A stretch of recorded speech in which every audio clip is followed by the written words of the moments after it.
निर्मल हो, उसको भगवत प्राप्ति होती है। यत्न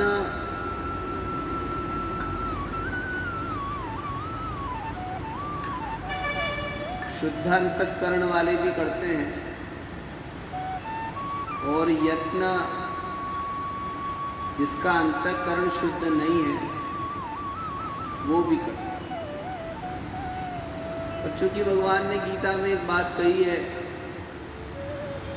यतन्तो योगिनश्चैनं पश्यन्त्यात्मन्यवस्थितं यतन्तोऽप्यकृतात्मानो नैनं पश्यन्ति चेतसः। यतन्तः माने यत्न पूर्वक योगिनः एनम, जो योगी जन योगी के कई प्रकार के विश्लेषण होते हैं, जो योगचर्या से निपुण है।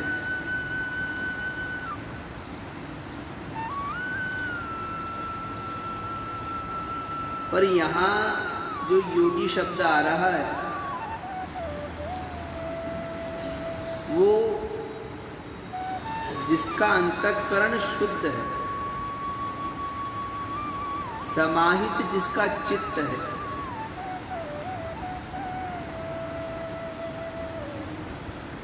सयोगी पश्यन्ति माने उसको देखता है, जानता है। कौन सा योगी? जिसका अंतःकरण शुद्ध है। आत्मनि यतन्तो योगिनः चैनं पश्यन्त्यात्मन्यवस्थितम्। अवस्थित माने स्थित है। और जो अकृतात्मा ने यत्नतः, वो भी यत्न तो कर रहा है पर अचेतसः, वो अज्ञानी है, इसीलिए वो मुझको नहीं जान पाता, न पश्यन्ति।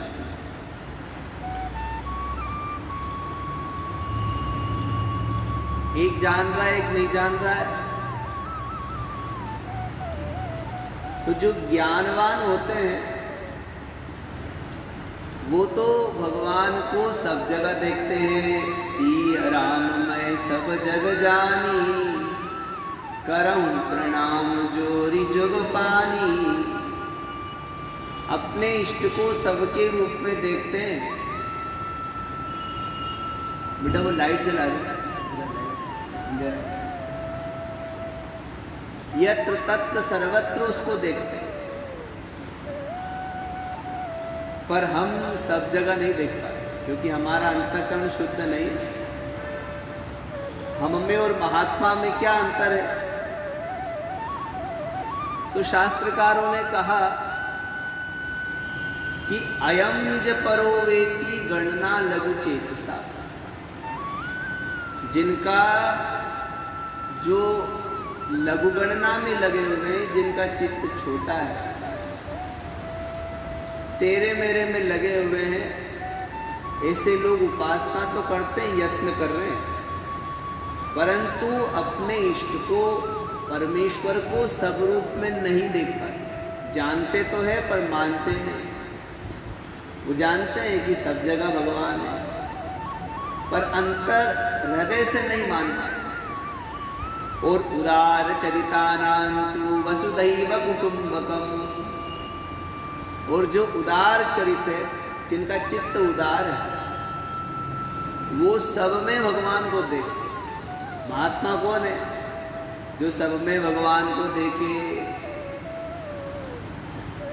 बहूनां जन्मनावन्ते ज्ञानवान मां प्रपद्यते वासुदेव सर्वमिति स महात्मा सुदुर्लभः।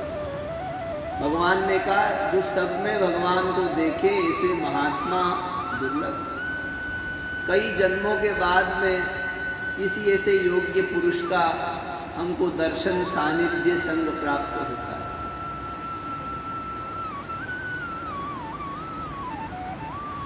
साधना के द्वारा पहले अपने अंतःकरण को शुद्ध करो।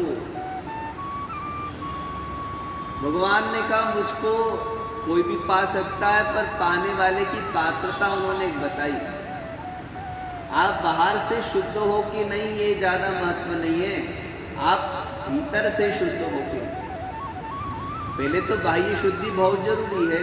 शास्त्र के कर्मों को करने के लिए शास्त्रानुमोदित कर्म करते समय बाह्य शुचिता भी अपने आप में एक महत्वपूर्ण स्थान रखती है। बाह्य शुचिता हमारे अंतर हृदय को भी शुद्ध करने में सहायक बनती है। तो बाह्य शुचिता के साथ साथ मन की शुद्धता भी चाहिए, वरना मन मलिन है। और भारतीय तो हम सुंदर बैठे, नहा धो करके परिष्कृत होकर के बैठे, भजन भी कर रहे, और मन राम कहीं और डोल रहे हैं, तो वो नहीं। मन से भी भगवान का भजन, वाणी से कर रहे हो, शरीर से सेवा आदि कर रहे हो, अच्छी बात, पर मन, इसलिए भगवान ने कहा निर्मल मन जन सो मोहि पावा। मुझको वो पाता है जिसका मन मलिन नहीं है।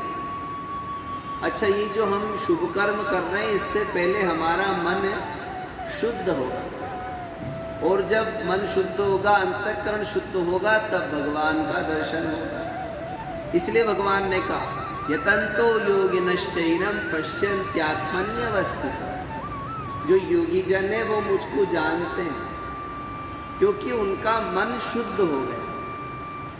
और यतंतोपकृतात्मानो नैनम पश्यन्ति चेतसः। जो अज्ञानी जन है वो प्रयत्न तो करते हैं, पर वो मुझे नहीं जान पाते। कारण ये है कि उनका अभी मन शुद्ध नहीं है। इसका मतलब ये नहीं कि वो प्रयत्न छोड़ दे कि हमारा तो मन शुद्ध ही नहीं है, तो फिर भगवान का भजन करके क्या करेंगे, ऐसा नहीं। आप यत्न करो, प्रयत्न करते रहने से एक समय ऐसा आएगा कि आपका अंतःकरण शुद्ध हो, और शुद्धांतःकरण में भगवान का दर्शन होगा। भगवान का दर्शन तभी हो सकता है जब हमारा मन शुद्ध हो। एक दिन भगवान अपने गुरु के साथ में मानसरोवर की यात्रा कर रहे थे। उस समय तो ये जो मानसरोवर है, जो आजकल चीन में है, वो पहले भारत का ही अंग था।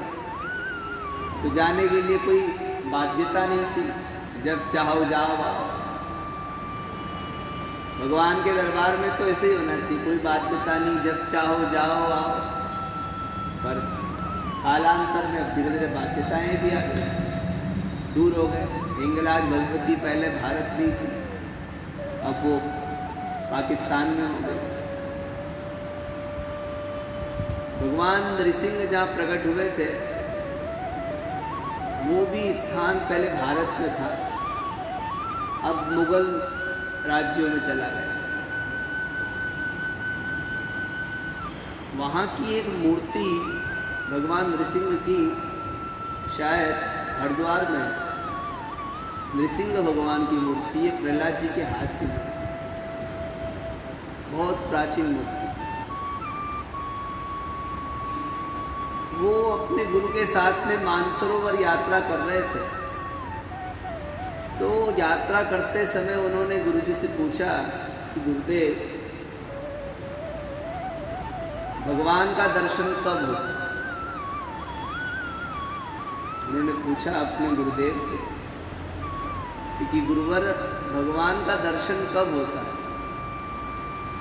पूज्यपाद गुरुदेव ने कहा कि जब तुम्हारा मन निर्मल हो जाए तब भगवान का दर्शन हो। जब तक तुम साधना करते रहो, भगवान की पूजा है, आरती है, भोग है, नैवेद्य है, शुश्रू सेवा है, शुश्रुआ है, सेवा है, जप है, तप है, स्वाध्याय है, श्रवण मनन निधिध्यासन आदि है। उन्होंने पूछा कि हमारा मन निर्मल हो गया, ये हमको पता कैसे चलेगा? तो गुरुदेव ने कहा कि जब तुमसे छोटी छोटी चिड़ियाएं डरना बंद कर दे तब समझना कि तुम्हारा मन निर्मल हो। बात बीत गई। वो अपनी साधना में, उनको जन्म ही सिद्ध योगी थे, अवतारी महापुरुष थे। महापुरुष जो होते हैं उनका संवाद भी अपने लिए नहीं, समाज के लिए होता है। उनके कर्म भी अपने लिए नहीं वरन समाज के लिए होता है। भगवान ने गीता में कहा, यद्यथा चरति श्रेष्ठ तत्तदेवे तरोजन। जैसा श्रेष्ठ लोग आचरण करते हैं, उनके पीछे के अनुयायी वैसे ही आचरण करते हैं। तो अपने आचरणों से, अपने संस्कारों से, शिक्षाओं से मनुष्य का कल्याण करते हैं, उनको सन्मार्ग बताते हैं। एक दिन वो त्रियोगी नारायण में, और त्रियोगी नारायण में उनकी साधना चल रही थी। बहुत पुरानी बात है, जब वहां कोई साधन नहीं था। साधना अभाव में वहां रह करके वो अपनी साधना कर रहे थे। उन्होंने एक वहां नियम बनाया कि वो चिड़ियाओं को चावल डालता। छोटी छोटी चिड़ियाएं आती थी वहां पर, जो गोरैया होती है छोटी। शहरों में तो मिलती ही नहीं वो चिड़ियाएं, सब मुक्त हो गई। हम ही लोग मुक्त नहीं हो गए, बाकी तो प्राय करके सभी लोग मुक्त हो गए, हम ही नहीं हो पाए। तो वो चिड़ियाएं चावल चुगने के लिए वहां आने लगी। अब वो धीरे धीरे धीरे धीरे चिड़ियाएं उनके पास में आने लगी।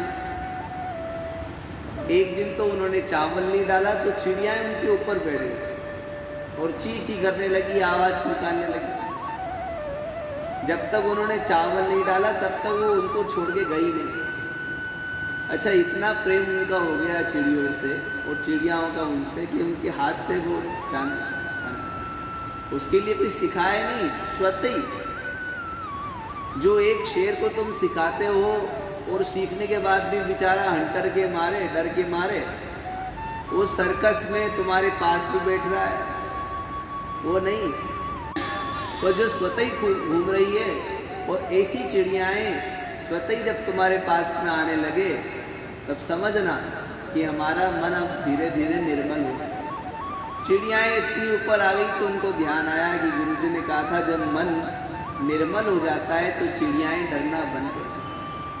और जब मन निर्मल होता है तो बंधु अपने आप ही परमात्मा का दर्शन होने में फिर हमको देर नहीं लगती।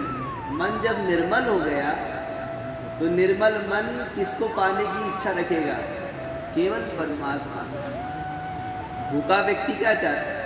भोजन। निर्मल मन क्या चाहता है? परमात्मा। जब तक मन मलिन है विषयों की तरफ जाएगा, और जब मन निर्मल होगा तो वो भगवान की तरफ जाएगा। तो योगी जिसका मन निर्मल हो गया वो परमात्मा को देख लेता है, जान लेता है। और जिसका मन निर्मल नहीं हुआ वो देख तो नहीं पाता, पर उसको प्रयत्न नहीं छोड़ना चाहिए। धीरे धीरे धीरे प्रयत्न करता रहेगा तो उसका भी मन एक दिन निर्मल होगा। जीवन में पहले ये विचार करो कि तुमको क्या करना है। कभी एकांत में बैठ करके सुख से सोचो कि क्या कभी हमारे जीवन में भी वो दिन आएगा कि हम भगवान को देख सकेंगे? क्या हमारे जीवन में कभी वो समय आएगा, वो क्षण आएगा कि इन आंखों का विषय परमात्मा बने? हमारे जीवन में क्या कभी वो समय आएगा कि हम प्रभु से बात कर सकें? और वो समय आए उसके लिए प्रयत्न, भगवान को देखने के लिए, छूने के लिए, स्पर्श करने के लिए, जानने के लिए। और जिस दिन तुम उनको जानने के लिए निकलोगे तो प्यारे तुम भी वैसे ही हो जाओगे जैसे वो खुद सोई जानई जेहि देहु जनाई, जानत तुम ही वे जाई। भगवान की आदत, जिसको वो अपने विषय में बताना चाहते हो उसको पकड़ लेते, ढूंढ लेते, और फिर उसको बताने के बाद में उसको वैसे ही बना देते हैं जैसे वो स्वयं आनंद स्वरूप हो जाता है। भगवान ने गीता में कहा कि जो मुझको सब जगह देखता है, ऐसी कोई जगह नहीं है जहां परमात्मा ना हो। और सबसे बड़ी चीज तो यह है कि जो ज्ञानी हो जाते हैं, भगवान के भक्त हो जाते हैं, विरक्त होते हैं, उनका किसी से द्वेष नहीं होता। साधुते हो न कारज हानि, कोई नुकसान नहीं ऐसे पुरुषों से। नुकसान इसलिए नहीं है कि वो अपने साथ साथ जितने भी लोग उन सब में ईश्वर का दर्शन करते हैं और ये मानते हैं कि सब मेरे हैं, पराया कोई नहीं है। क्यों? क्योंकि हमारे एक जन्म में थोड़ी हुए, कई जन्म हुए, और किसी ना किसी जन्म में कोई हमारी माता बना होगा, कोई हमारा पिता बना होगा, कोई हमारा भाई, बंधु, भगिनी, कुछ ना कुछ सब बने होंगे। तो इस जन्म में ये बन गए, दूसरे जन्म में कोई दूसरा मिल गया, तीसरे जन्म में तीसरा मिल गया। इसलिए जितने भी जीव है, ऐसा कोई जीव नहीं है जिससे हमारा संबंध पूर्व जन्म में ना रहा हो। रहा होगा, पूर्व जन्म में हमारा उससे संबंध रहा होगा। और यदि मुक्त नहीं हुए तो आगे जन्म होंगे, तो उन जन्मों में भी फिर कोई ना कोई तुम्हारा संबंधी बनेगा। तो सब अपने ही, पराया कोई है ही नहीं। वसुधैव कुटुंबकम का भाव है, इसी कारण से वो किसी से द्वेष रखते ही नहीं। अच्छा, जिसकी आराधना तुम कर रहे हो, पूजा कर रहे हो, जिसके लिए पाठ कर रहे हो, मंत्र जप कर रहे हो, जब वो कण-कण में है तो अगर किसी से द्वेष करोगे तो तुम उस व्यक्ति से कर रहे हो कि परमात्मा से द्वेष कर रहे हो? व्यक्ति तो वो शरीर मात्र है, और उसके अंदर जो आत्मा है वो तो परमात्मा का अंश है। ममैवांशो जीवलोके, भगवान ने कहा। तो जब परमात्मा का अंश वो है तो फिर उससे द्वेष करने का मतलब है परमात्मा से द्वेष करना, और उससे प्रीति करने का मतलब है परमात्मा से प्रीति करना। पर प्रीति शरीर से नहीं, शरीर के अंदर जो आत्म तत्व है उससे होती है। शरीर बुद्धि नहीं होना चाहिए, संघात तो आने जाने वाला। देह, इंद्रिय आदि जो होते हैं, इनसे परे वो आत्म तत्व है, और उस आत्म तत्व को जो जान लेता है, समझ लेता है, वो व्यक्ति परमात्मा को जानता है। भगवान आगे का स्टेज, और भगवान जहाँ रहते हैं वो दिव्य धाम ऐसे योगी को प्राप्त होता है।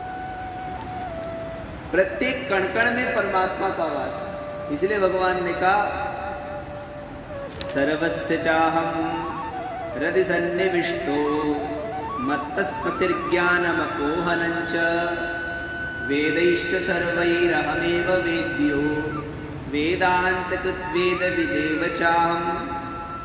हे अर्जुन, ये जो तेरे को मैं बता रहा हूँ, ये दिव्य ज्ञान, इसको जानने वाला बड़े दुर्लभ होते हैं, और वही लोग इसको जान सकते हैं जिसके अंदर वैमनस्य का भाव नहीं है, जो किसी से द्वेष नहीं करते हैं, सबसे प्रेम करते हैं, सबको अपना मानते हैं, वो इस रहस्य को जान सकते हैं।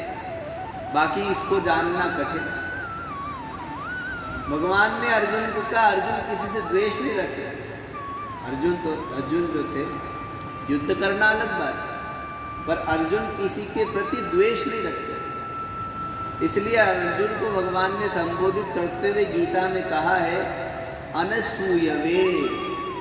अनसूया का मतलब होता है जो किसी में द्वेष नहीं रखते, जो किसी से, किसी का, उसका किसी प्रकार से द्वेष नहीं है, न मन से, न तन से, न वाणी से, न धर्म से, न धन से, किसी प्रकार से। असूया माने दोष, जिसकी दोष बुद्धि है उसको बोलते असूया। गुणों के अंदर भी जो दोषों को देखे वो असूया दोष वाला होता है। ऐसा व्यक्ति अमृत में भी विषय ढूंढेगा। ऐसा व्यक्ति जो होता है असूया दोष माने जो गुणों के अंदर भी दोषों को देखता है उसको असूया दोष वाला व्यक्ति कहते हैं। गुणेषु दोषाविष्करणम असूया। और अनुसूया उसको कहते हैं जो विष के अंदर भी अमृत को ढूंढे, दोषों के अंदर भी जो गुणों को निकालता है उसको अनसूया कहते हैं। गाय को देखा तो गाय के थन में दूध होता है और दूध जो होता है अमृत के समान होता है। वो अमृत के समान जो दूध है वो जो पीते हैं उनको सुख की प्राप्ति होती है, आनंद की प्राप्ति होती है। और गाय का दूध तो कहना ही क्या, वात्सल्य युक्त होता है, उसमें अनंत वात्सल्य होता है। गाय का दूध पीते ही मन प्रसन्न हो जाता है, मन में पॉजिटिव एनर्जी आती है, शरीर के अंदर भी पॉजिटिव एनर्जी आती है। और वो गाय के थन में कीड़े लगते हैं, उसको चीचक बोलते हैं, चीचक। वो गाय के दूध वाले थन में लगने के बाद में भी जब गाय का बच्चा थन में मुंह लगाता है तो दूध निकलता है, ग्वाला जब हाथ लगाता है तो दूध निकलता है। परंतु यदि वो चीचक लग जाए ना तो वो चीचक क्या करता है, गाय के दूध वाले थन में लगने के बाद में भी दूध नहीं पिएगा, खून नहीं पिएगा। वो चीचक कैसा है? तो असूया दोष वाले लोग चीचक के समान होते हैं। थन में दूध भरा है फिर भी दूध नहीं पिएगा, खून पिएगा। व्यक्ति के अंदर गुण भरे पड़े पर वो गुणों को नहीं ग्रहण कर रहा है, गुणग्राही नहीं बन रहा है, वो दोषों को ग्रहण कर रहा है। उसकी बुद्धि क्या है? दोष बुद्धि। इसलिए जब भगवान को भोग लगाते हो किसी चीज का तो क्या बोलते हो? दोष दृष्टि निष्ठा। हे भगवान, आपके सामने जो नैवेद्य भोग रखा है उसको अगर किसी ने गलती से दोष दृष्टि से देख लिया हो तो वो दोष समाप्त हो जाए, तो वो दोष युक्त होते हैं। और अनुसूया वाले जो लोग होते हैं वो हीरा नाले में भी पड़ा होगा तो कहेंगे भैया हीरा निकाल लो, हाथ धो लेना, उसमें क्या है, पर हीरा काम का है। तो गुणों को ग्रहण करने वाले भगवान कैसे? गुणग्राही जनार्दन। भगवान गुणग्राही है और जो भगवान के अनुयायी हो उनको भी गुणग्राही ही होना चाहिए, उनको विषग्राही कभी नहीं होना चाहिए। जो भगवान की आराधना कर रहे हैं, पूजा करते हैं, पाठ करते हैं, परमात्मा के चरणों में जिनका प्रेम है, जो अपना कल्याण चाहते हैं, कल्याण के पथिक हैं, साधना पे जो चल रहे हैं, ऐसे लोगों को अपने जीवन को परमात्मा के समान ही बनाना चाहिए। कैसा? जैसा प्रभु का चरित्र है। भगवान कैसे? गुणग्राही है। भगवान कभी भी किसी के दोषों को नहीं देखते, भगवान दोष के अंदर भी गुणों को देखते। तो गुणों को ग्रहण करने की आदत हमको बनाना चाहिए, वृत्ति बनाना चाहिए। जब हम गुणग्राही होते हैं तो हमारा कल्याण। भगवान ने अर्जुन से कहा, अर्जुन तू असूया वाला जो है, अनसूया है तेरे अंदर, असूया नहीं है, इसीलिए तू इसका अधिकारी है। तो ये रहस्य मैं तेरे को बता रहा हूँ, मैं ही हूँ जो जगत का निर्माता हूँ। क्योंकि अर्जुन को विषाद हो गया। विषाद प्राय करके सबको होता ही है। किसी चीज की कमी हो जाने के कारण या इच्छाओं की पूर्ति ना होने के कारण मनुष्य विषादग्रस्त हो जाता है। जीव की कामनाएं अनंत है और वो अनंत कामनाएं पूर्ण हो ये बहुत मुश्किल है। साधन अभाव में कामनाओं की पूर्ति ना होने में, परम तत्व को ना जानने के कारण और विषयों में पावर के समान जीने वाला व्यक्ति विषाद युक्त होता है। और जो ममत्व में लगा हुआ है, मोह में ग्रसित है, ऐसा व्यक्ति परमात्मा को नहीं जान पाता है, जिसके चलते उसके अंदर विषाद बनता है। अर्जुन को विषाद है। युद्ध भूमि में खड़ा हुआ अर्जुन कहता है कि ये मेरे पितामह हैं, अगर इनके ऊपर अस्त्र मैंने चलाया और ये मर गए तो भगवान ने कहा मैं तेरे पितामह का भी पितामह, पिताहमस्त जगतो माता धाता पितामह, मैं ही सबकी माता हूं, मैं ही सबका पिता हूं, मैं ही सबका बंधु हूं, बांधव हूं, सब मैं ही, क्योंकि मेरे अलावा कुछ है ही नहीं।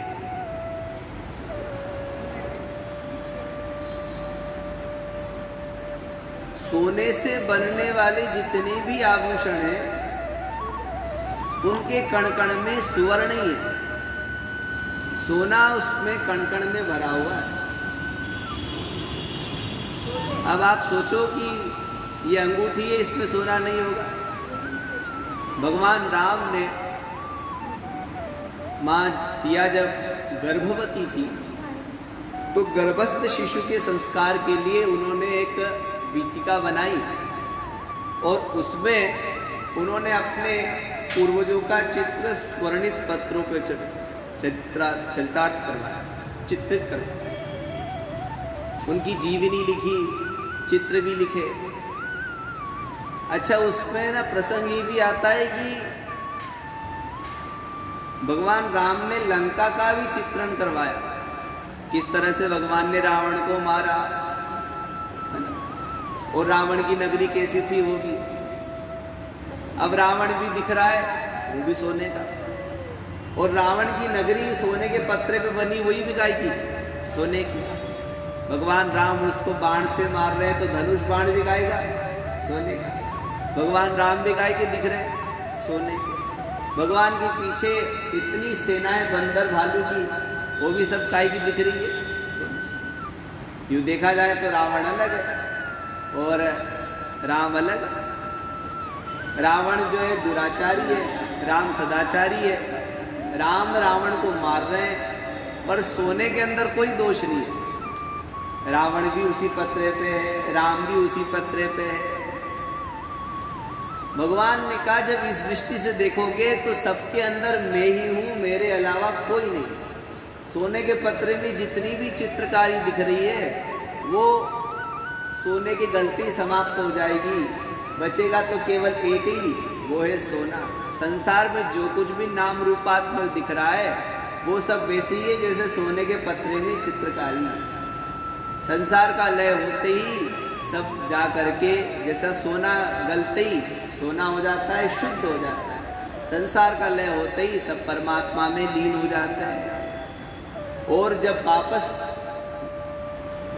सृष्टि का निर्माण होता है तो फिर परमात्मा से शुरू, और शुरू होकर के अलग नहीं रहता, परमात्मा में से निकल करके परमात्मा में ही रहता है, लीन भी परमात्मा में ही होता है।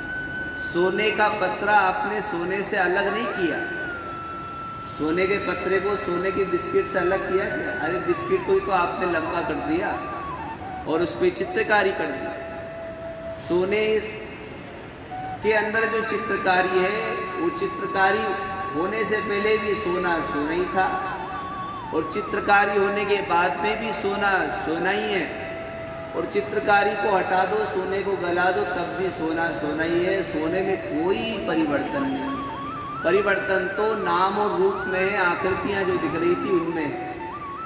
ऐसे ही संसार में जितने भी नाम और रूप दिख रहे हैं वो सब चित्रकारी है। वो किस में है? परमात्मा में स्थित है, परमात्मा से ही बना है। अंतिम में परमात्मा में ही लीन होना है। इसीलिए भगवान ने कहा सर्वस्य चाहम, मैं ही सबके अंदर, सब प्राणियों में मैं, मेरे अलावा कोई नहीं। और सन्निविष्ट, और सबके अंदर में रह रहा हूं, अंदर तक। आपने सोने के पत्रे में जो रावण देखा तो रावण की जो मूंछ है वो भी सोने की है, रावण का जो मुकुट सोने का दिख रहा है वो भी सोने का है। रावण भी सोने का, उसने जो जूते पहन रखे वो भी सोने के, वो जो सड़क दिख रही है वो भी काय की है, सोने की है।